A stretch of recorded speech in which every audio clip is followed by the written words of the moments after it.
Hello and welcome. This is Ricky.schoonover of Mode Denver Real Estate, and you are listening to Denver's weekly real estate podcast, the Denver Homes Market Report. Last week was an eye-opening show. If you missed it, we covered two very important topics. The first part was where we took a look at how many deals we closed here in Denver metro area in April of 2020, compared to how many deals we put together in April of 2021, just in this last month. You know, I kind of figured we would have more deals this year over last, simply due to the fact that around this time last year, through the month of April, we were pretty much in lockdown during that time.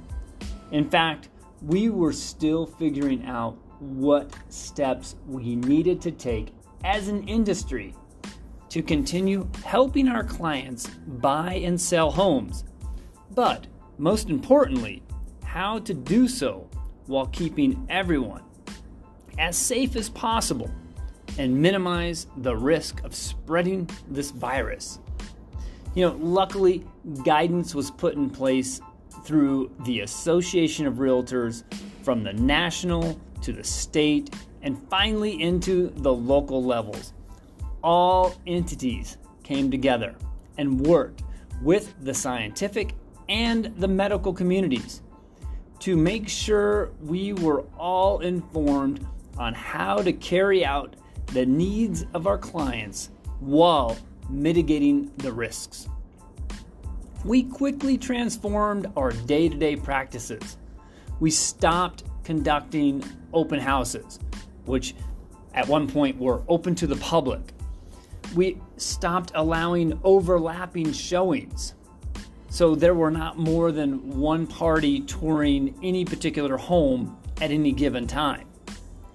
And then we would wipe down the surfaces with those little Clorox wipes before and after every showing.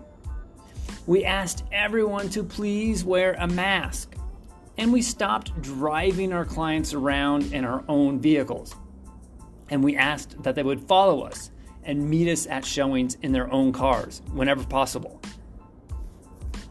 We obviously asked everyone who tested positive or even felt they may have COVID to please not enter anyone else's homes. These were just some of the measures we as an industry took to keep our clients safe. I'm happy to report I am now fully vaccinated, and I'm still following the protocols which were put in place by the scientific and medical professionals. So, with all that, I'm not surprised that we actually sold more homes this year in April 2021 over last year's April 2020. You know what? What I am shocked about, though, is the sheer volume. I mean, honestly, we sold more than 2,500 homes over and above. Let me repeat that. Over 2,500 over and above transactions this year over last year's April 2020. I mean, that is incredible. In addition to the year-over-year / month-over-month comparisons, last week we also took a look at the crazy prices. I mean, crazy prices over and above the seller's asking price.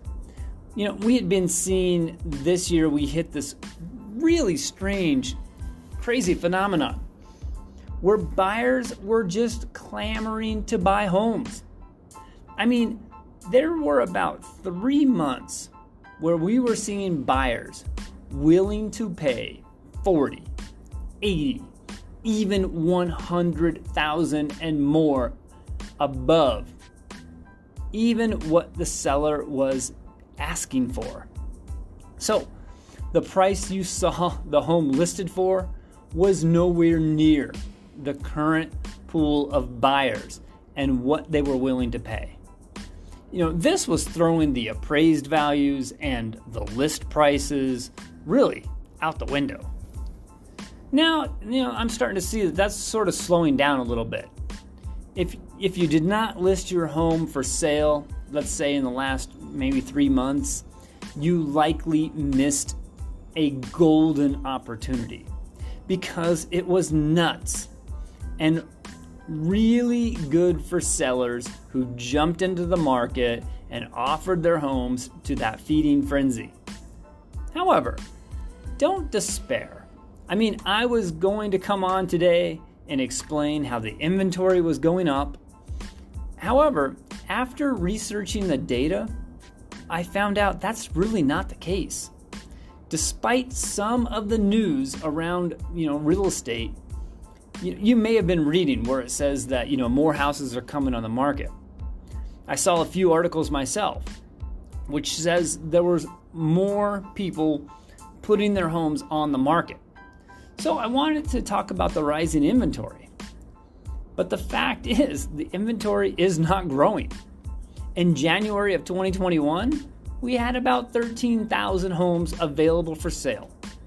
And then it's been a steady decrease in that number every month this year to our most recent month, which our past month was April, where we had only a little over 10,000 homes available for sale. So January, we had 13,000 homes, and in April, we had only 10,000 homes. So no, we do not have more inventory, as some of the recent headlines may have suggested.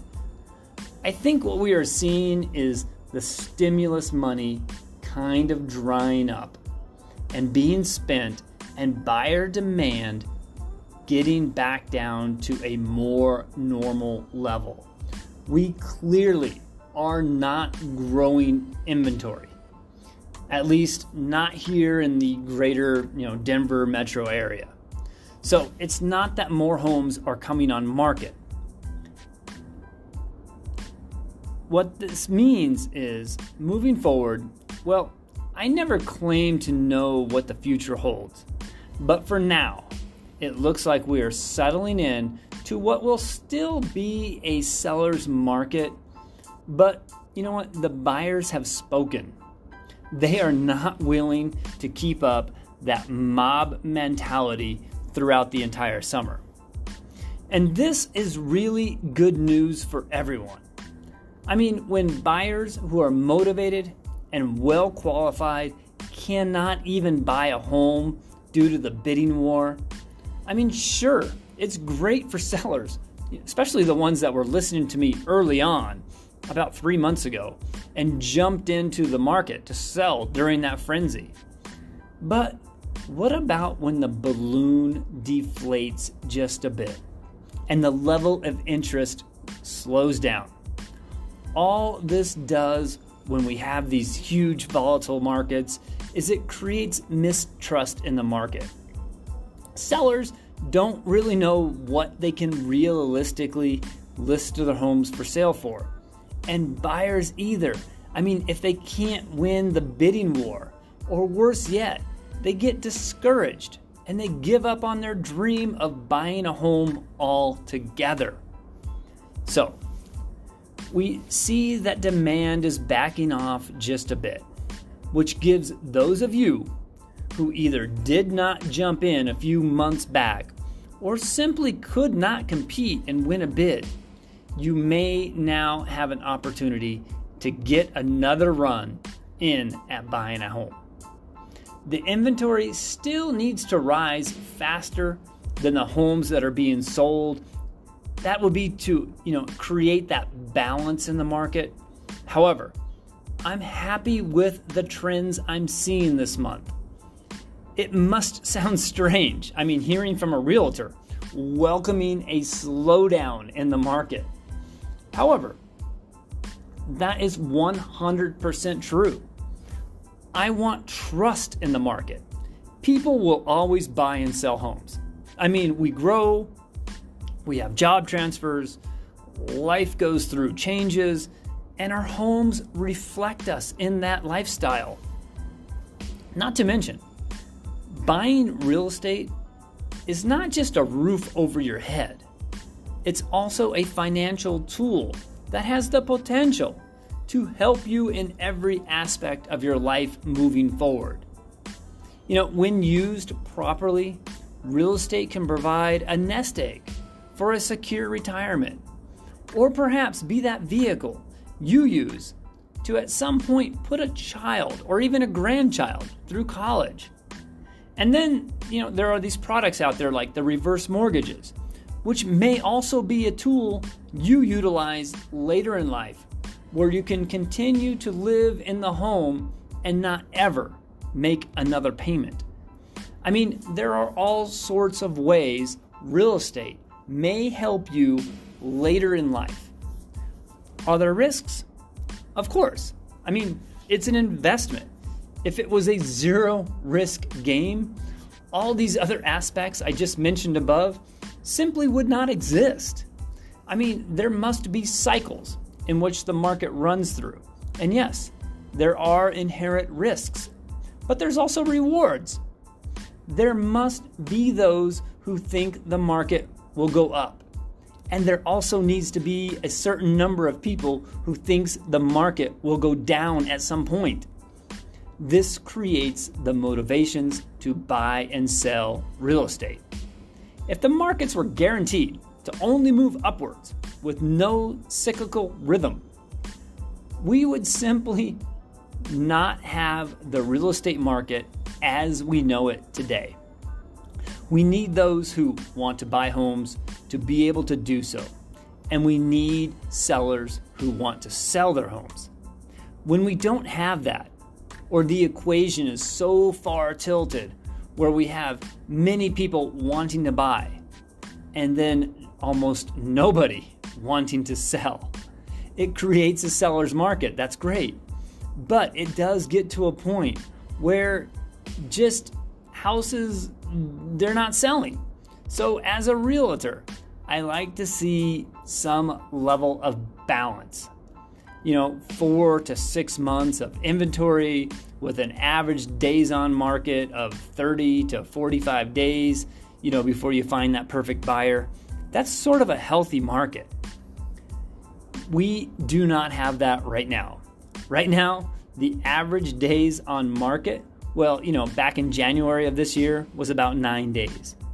Most recently here in April, it was about 5 days. That's basically a weekend. You put it on Thursday or Friday, and you have full price offer or higher by Monday or Tuesday. So just think about that for a minute. You launch a marketing plan, and within a weekend or so, you have buyers clamoring. And that's the average. That means there were some properties that went to market on Friday, and by Monday or even before, they were under contract. That sounds great, right? However, what that really means is that there were buyers out there who were well qualified and who were simply losing trust in the system. And that is not healthy. It's not healthy for any of us. So, I'm happy to report that there are few buyers stepping up. There are fewer buyers stepping up, which means if you are a seller, in a roundabout way, it's also good for you as the seller. Sure, the crazy prices that people were, deciding they were willing to pay, that may subside a bit. And you may need to wait a week or 2 or maybe even 3 weeks before that perfect buyer decides to put in that offer. But we also should see less homes falling out of contract because people will be less nervous about what's happening in the market. And when market stability is the key to ensuring real estate continues to be a fairly smart investment, and it does not become as speculative as the stock market. Investing in our homes should never be as volatile or even more so than throwing dice in Vegas or even investing in the stock market. Let's all work together to keep our real estate industry on the up and up. Make sure over the long haul, we can relatively count on it being a solid business decision. Yes, it's a roof over your head, but it's also a business decision.